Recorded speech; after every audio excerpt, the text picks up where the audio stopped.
Now, Honda opened up about their involvement in Aston Martin's drivers' lineup, but even though the majority of the F1 world thought they would have a greater say in how things would shape up in the Silverstone-based squad, Aston Martin have yet again shared their devotion to Lance Stroll and how his technical knowledge and expertise are the key of continuing the relationship with the team his father owns. But all this does is begs one very important question. Is this slowly but surely the first conflict between Honda and Aston Martin? And if so, who would have the better say at the end of the day? After it became official that Honda and Aston Martin will join forces from 2026 onwards, with the Japanese manufacturer supplying the Silverstone-based squad with engines and helping them in their independence process from Mercedes, one very important question was raised. Will Honda want an academy driver of their own present in the team? This is a policy that they've nurtured for quite some time now, but coming with Aston Martin, the situation is quite difficult. There are only 2 seats that the team can offer, one of which belongs to a 2-time world champion who has just renewed his contract, while the other belongs to the son of the owner, who has quite a questionable performance record in the past couple of years. And the second driver, Lance Stroll, has been under a lot of scrutiny lately, mostly because his seat has not been put under threat, and apart from that, he's not feeling any pressure to improve his form. Therefore, Honda sees the opportunity to say to Aston Martin that they will have a great say in who will be the duo of drivers to drive from 2026 onwards, something that raised suspicions over whether or not Lance will remain in the team, considering how well Tsunoda is performing in quite a troublesome car with the Racing Bulls. Adding to this matter, Koji Watanabe, the president of Honda F1 Racing, went on to say, "We had many conversations with Aston Martin regarding our partnership starting in 2026. During that time, we exchanged opinions about drivers too, and we shared an understanding between us and Aston Martin that Alonso was definitely a top-class driver. Aston Martin asked us if there would be any problems from Honda if they extended Alonso's contract, and the situation was shared at various stages. But Honda did not make any requests regarding this matter. In any case, we should naturally discuss what kind of driver lineup we need to win." Now, the 2026 regulations are bringing a lot to the table, and apart from the infamous comments that Alonso made about Honda in 2017 when labeling their engine as GP21, we should be paying a lot of attention to how their old-new relationship will develop, one that Alonso has been very happy to go back to after seeing what the Japanese manufacturer has done with Red Bull. Not only did Honda not push Alonso back, but it was the primary factor as to why he decided to continue here instead of signing a role with Mercedes or potentially Red Bull, which only goes to show that Honda is here to win big things and not play in the midfield. However, in order for them to achieve this, they would need a strong duo of drivers, and as of now, words cannot explain how much performance Lance Stroll needs to add to his name in order to be considered a legitimate driver for Aston Martin. Of course, the notion is the same and the status remains unchanged. Unless something drastically changes in Aston Martin in terms of the leadership and ownership of the team, then Lance will keep his seat. However, with the arrival of Honda, the pressure points might change, and for the first time, Lance could feel a bit of negativity towards his status and performance flaws that could push him into becoming a better version of himself. At least this is what Aston Martin believes in, because according to the latest statements coming from the Silverstone-based squad, they're very keen on keeping Lance Stroll at bay, not just because of the obvious leading reason, which is him being the son of Lawrence, but also due to the technical feedback he's able to provide back to the engineers in the Silverstone factories to develop the car in a certain direction.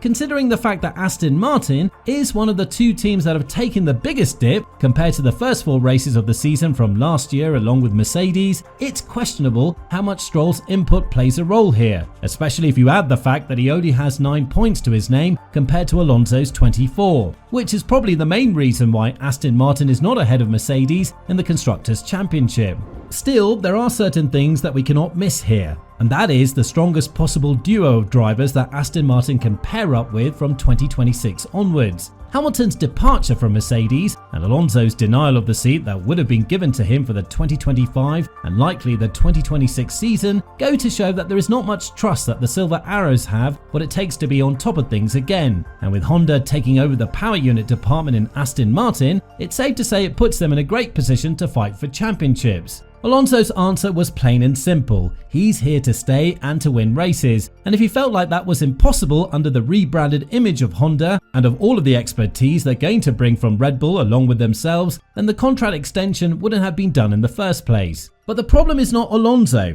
You can always rely on him to score good results and to bring the car exactly where it needs to be, even push it to the absolute extreme. The problem lies in the complicated relationship that is currently engulfing Aston Martin, which is the father-son relationship between Lawrence and Lance. Apart from the fact that Lance knows his seat is secure, hence no pressure to improve towards a greater goal, his behaviour with the engineers has been rather questionable to say the least in the past couple of years. All of that has brought a lot of negativity to his name, which was not the case until his father entered the sport, because Lance was showing great results in Williams and in the lower bracket categories, like in F3. But now that the big guns are in play, they will want nothing less than domination and competition. And as I mentioned earlier in this video, that won't be quite possible with having only one driver constantly competing at the front. For example, the gap between Alonso and Stroll is one of the most highlighted ones throughout their time as teammates in Aston Martin, in both qualifying and race finishes. And although there have been several reasons as to why Stroll's performance has been questionable in the first 4 races, it's still the truth that we're left to cope with.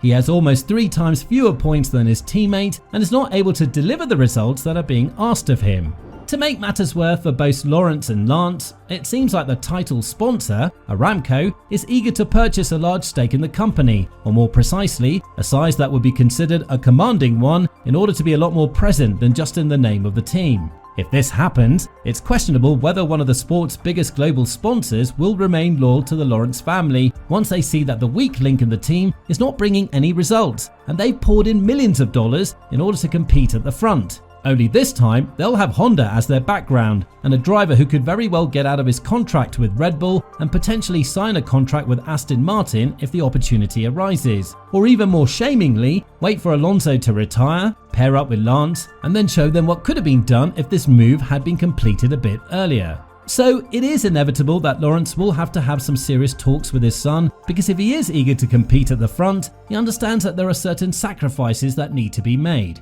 If Stroll's input in the technical development of the car is that important, which cannot really be measured on the outside, and is information we have to blindly trust the team for, then he could be focused on developing the car in the simulator and be their reserve driver. A situation that we all know won't happen due to the ego slump that Lance would receive. With all this in mind, the situation at Aston Martin regarding their driver's choice is anything but over, especially if you consider the comments made by Koji Watanabe about a potential collaboration with Max Verstappen further down the road. All in all, Lance's position has been weakened by the move of Honda, and now that they have a lot of academy drivers that they're taking care of and are promoting within the teams that they're supplying their engines from, if the young Canadian doesn't improve in his performance, we could very well see a different picture in the Silverstone-based squad. So, do you think that Tsunoda is the right man to put up next to Alonso? And more importantly, do you think that Lawrence will swallow his ego and understand that it's his son who's putting a brake on the project he had imagined a long time ago and is now slowly but surely coming to life?